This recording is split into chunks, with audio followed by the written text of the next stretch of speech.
Ingat, dalam medis mereka mengatakan diagnosis yang akurat adalah separuh dari pengobatan. Jadi dengan menulis kita bisa mendiagnosis sebenarnya masalah kita apa toh. Gitu. Daripada kita bulet-bulet muter-muter kemana-mana masalahnya belum jelas. Gitu. Kira-kira begitu.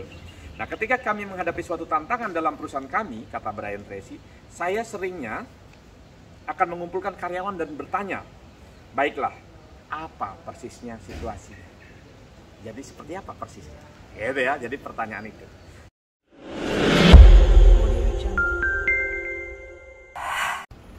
Masih dari Brian Tracy, The Phonics Transformation. Saya mau baca halaman 246 sekarang.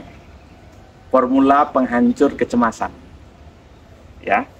Ada cara bagus untuk mengatasi krisis atau masalah apapun, dan cara itu dinamakan formula penghancur kecemasan. Gunakan cara ini di setiap situasi. Cara ini terdiri atas 4 bagian. Yang pertama, jabarkan masalah dengan jelas. Ya.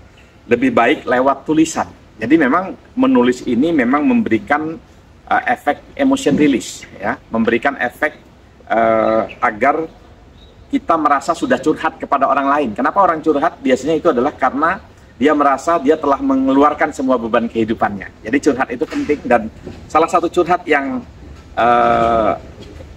keren ya, itu adalah dengan menggunakan tulisan. Sebagian besar masalah dapat diselesaikan jika masalah itu dijelaskan di awal, ya. Ingat, dalam medis mereka mengatakan diagnosis yang akurat adalah separuh dari pengobatan. Jadi dengan menulis kita bisa mendiagnosis sebenarnya masalah kita apa toh. Daripada kita bulet-bulet muter-muter kemana-mana masalahnya belum jelas. Gitu. Kira-kira begitu. Nah, ketika kami menghadapi suatu tantangan dalam perusahaan kami, kata Brian Tracy, saya seringnya akan mengumpulkan karyawan dan bertanya, baiklah, apa persisnya situasi? Jadi seperti apa persisnya? Gitu ya, jadi pertanyaan itu. Sehingga detailnya clear, ya. Ini juga biasanya di kelas-kelas coaching, ya, digunakan seperti itu. Banyak orang sudah cerita macam-macam panjang kali lebar kali tinggi tentang masalahnya, maka dia ditanya, jadi persisnya kalau dalam satu kalimat pendek apa masalahnya? Itu ya. Jadi dia diminta, otaknya diminta untuk menjelaskan, ya, sebenarnya apa masalah intinya. Nah, kita akan selesaikan lewat masalah inti tersebut. Yang kedua adalah tanya diri Anda sendiri, hasil terburuk apa yang mungkin muncul dari masalah ini. Jadi dari masalah yang tadi sudah clear ya, masalahnya apa efek atau dampak terburuk yang mungkin terjadi, ya. Kemudian cermati semuanya. Anda bisa kehilangan waktu, kehilangan uang, kehilangan pelanggan, kehilangan bisnis, kehilangan harga diri, dan lain sebagainya, ya. Kenali hal terburuk apa yang paling menakutkan bagi Anda. Jawablah secara jelas dan jujur. Itu yang kedua, ya. Yang ketiga sekarang, tetapkanlah, ya, siapkan diri untuk menerima yang terburuk seandainya hal itu terjadi. Bagi teman-teman yang menyukai stoicism atau stoikisme, ya, ini persis, ya. Jadi berdoa kepada Tuhan bahwa, oh Tuhan, berilah kepadaku kekuatan untuk menerima hal-hal yang tidak bisa aku ubah, dan berikanlah aku kekuatan untuk bisa mengubah hal-hal yang bisa aku ubah.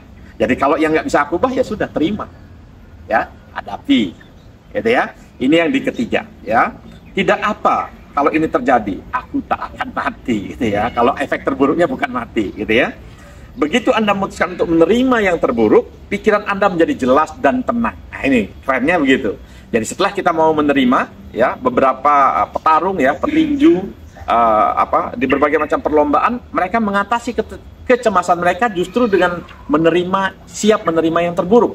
Seandainya aku kalah, aku tetap terima. Nah, setelah itu, ya, kita akan menjadi lebih tenang. Nah, dengan tenang kita bisa berpikir, stresnya jadi hilang, dan berpikirnya lebih jernih. Ya, berpikir jernih di bagian buku ini, di bagian yang lain buku ini, berpikir jernih adalah salah satu keahlian terpenting, ya, untuk sukses. Ya. Yang selanjutnya, yang keempat, ini yang terakhir, adalah segera mulai dari memperbaiki yang terburuk. Karena itu yang paling menakutkan tadi, kan? Itu yang paling menakutkan, itu yang kita ubah duluan. Kita ubah dulu kondisi itu, ya. Mulai segera memastikan bahwa yang terburuk tidak terjadi. Itu yang terpenting, ya.